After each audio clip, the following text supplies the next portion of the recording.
right before he died. He was at the Celle, the region up in up near Lake Trasimeno. And he was writing his last will and his testament. And this is what he wrote. This is how God inspired me, Brother Francis, to embark upon a life of penance. He came out of this imprisonment because his family paid and the commune of Assisi paid for the release of their citizens. Undoubtedly, he was enthused when he came home, but he was very weak and he was weakened. And they said the story is that he was basically at home in bed for weeks, nursing fevers or whatever. And when he tried to return to his old way of living, when he tried to come back to the dining room table or where the kitchen table, and they would be talking, there was already a separation that had come in. A separation between him and his father's world, the world of financial security and promotion and the accumulation of wealth and loot and plundering from war. Something broke when he was in that time of imprisonment. And I think one of the things that really cracked and broke was the relations that he had even with his family and especially his father. After Francis returns, he spent hours alone. He would go off into the caves in the Mount Sabazio. He would talk to one companion. We don't know who that is right now, but he talked to someone pretty regularly. But he grew more and more distant, and his behavior became rather erratic. And I think that we can guess what were some of the things that made him feel separate. One is the sense of that he had been privileged and the war was just to further the economic benefit of some of the wealthy people in Assisi. That probably was a very strong influence. But I also think and we see this in his life, in the last 20 years of his life, that he was, I would say, obsessed with his own sinfulness. Out of that grew a stronger conviction that he doesn't belong in this polite civil society. And he can see through it, and he doesn't want to belong. And so he began to see himself as being separate. We know that there's a period of time, after about a year and a half, so after he's home, that Francis goes on pilgrimage to Rome. Now, he went to Rome not because, I don't think it was, because, he wanted to get a plenary indulgence from the Pope, or he wanted to see the magnificence of the Vatican and the shrine and the sculptures and the artwork and all. He went to Rome as a penitent to atone for his sin of murder. And he puts on the tunic of a penitent and he goes down to Rome. And then he returns back to Assisi, and he's only more and more convinced of the fact that he really is marked. He's a marked man.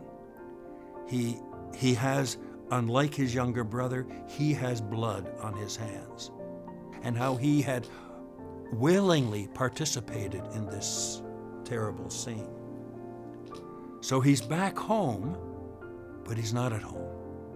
He's with other friends, his friends he used to party with, but they were back in Assisi safe and sound and celebrating and having games, etc., while he was in that hole, reflecting on life in his life. So he gradually grows detached. Now,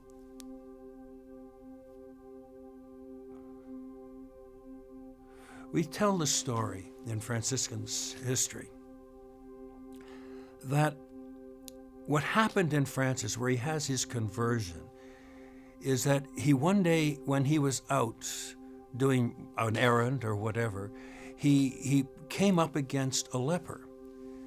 And the lepers in those days were forced to carry a little clack, a wood clacker, that they would go, whenever they would go, and they would clack so that people wouldn't come up against them. Francis suddenly encountered this leper, and he was moved in a very strong gesture of embracing the leper. He kisses the man and lets the man go. Francis wanders off a few feet and then turns around, and the leper had disappeared because Francis had encountered the Christ. That is our fairy tale story of what happened. Francis, though, tells us something different. Right before he died, he was at the Celle, the region up in up near Lake Trasimeno. And he was writing his last will and his testament. And this is what he wrote. This is how God inspired me, Brother Francis, to embark upon a life of penance. Now, when I was in sin, the sight of lepers nauseated me beyond measure. But then God himself led me into their company, and I had pity on them. And when I had once become acquainted with them, what had previously nauseated me became a source of spiritual and physical consolation for me. They were the outcasts. They were the people that you could no longer have in your home. You couldn't have them in for a Sunday dinner. They were out there, and they had to make their own way somehow in that ostracized, cut-off community. You no longer belonged to your family. You no longer participated in baptisms or first communions or Christmas or any event with the family. You now were out there in the wilderness. Guess who's guess who's in the wilderness? Guess who? It's easy to see that this poor young guy, about 22 years of age, is in this, overwhelmed with his own guilt for what he had been partaking. And now he doesn't fit into his family. He can't sit and have a comfortable meal with them. He goes into his dad's shop and he tries to work, and he freaks out and he runs out. He tried to go back into battle, and that didn't work. Francis, I think, began to see that he no longer belonged in civil society. Why? Because he had participated in the killing and the glorification of war. And so who does he find company with but other people who were outcasts? And when he was with them, as he said, when he was with them, he showed them tenderness and mercy, and they did that to him.